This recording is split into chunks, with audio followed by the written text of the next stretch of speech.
Hello everyone, pleasure to join you today. I'm Benjamin Cure. You're watching the Benjamin Cure Show. An exciting week in sports once again, particularly in basketball. The NBA has their Final Four. The Eastern and Western Conference Finals are finally underway. Let's open things up with the East. The Miami Heat versus the Boston Celtics. Now, prior to Game 1, I'd been listening to people take Boston's side all week. They have the best player in the series. They have the best two players in the series. They are better on defensive end of the floor. They are a better defensive team. They are more capable. They have excellent chemistry. That last line, I won't knock them for it. They do have solid connections after years of competing together with the same exact roster practically. But nothing else on that list is true. They're not better than the Miami Heat in those categories. And no one event or occurrence will make me change my mind about that.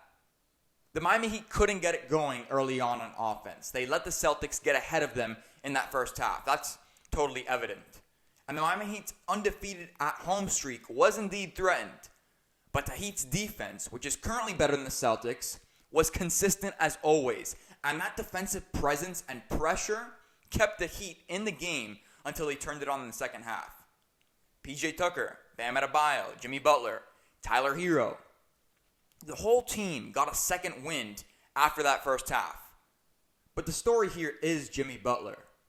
You have to be impressed with Jimmy Butler's ability to set the pace and control the tempo the entire second half.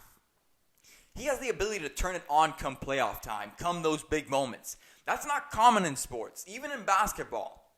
It's incredibly tough to not be a regular season superstar and be that guy and be the lead scorer and then become one come playoff time. A common criticism when talking about great players and the distinction between good and great. When the lights shine the brightest, can you perform? I talk about this all the time. Is the stage too big? Jimmy Butler yet again has set the record straight. He's that guy. He's the one. He embraces the noise and the moment. Which brings me to my next point. In the post-game presser, Jimmy Butler talked about how he doesn't care for the media or for the critics. He's been consistent in this way of thinking throughout his career. It's not the first time he said this. But I disagree.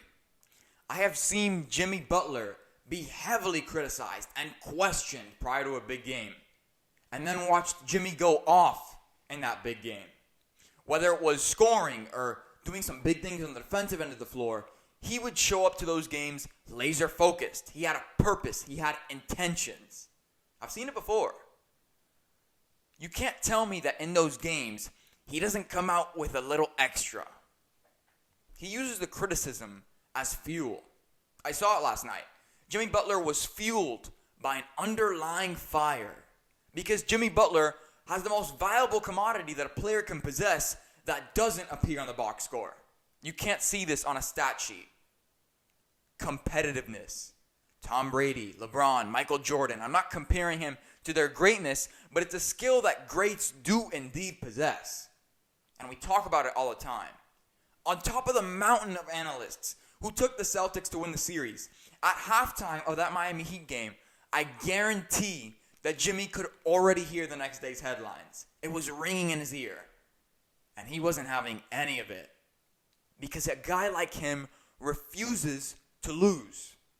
Because when he feels like it's time to turn it on, the game goes through Jimmy Butler. Another player who dictates the pace of the game, even if it seems like it's in slow motion at times, Luka Doncic. Last night, the Warriors won Game 1 against the Mavericks. Their recipe shut down Luka Doncic. If the Warriors win the series and they move on to the finals, it'll ultimately be because they neutralized Luka. The Warriors are going to dare the rest of the Mavericks roster to show up, to go off, to take those shots.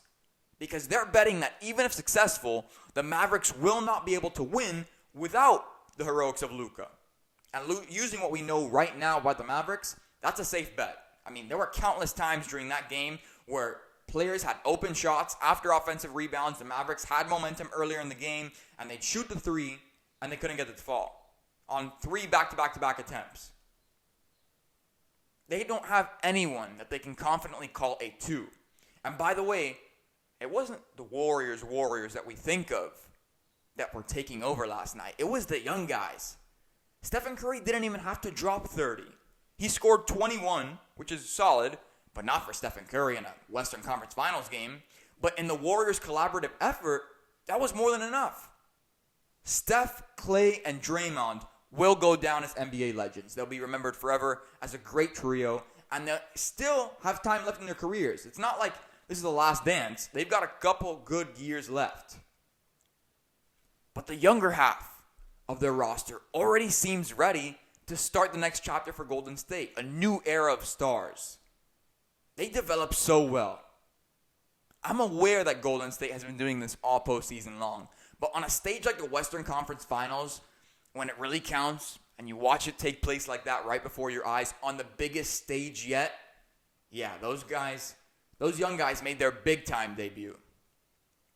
Also, going back to the matchup itself, the Warriors have veteran experience dealing with superb offensive talent, not just in their own locker room either.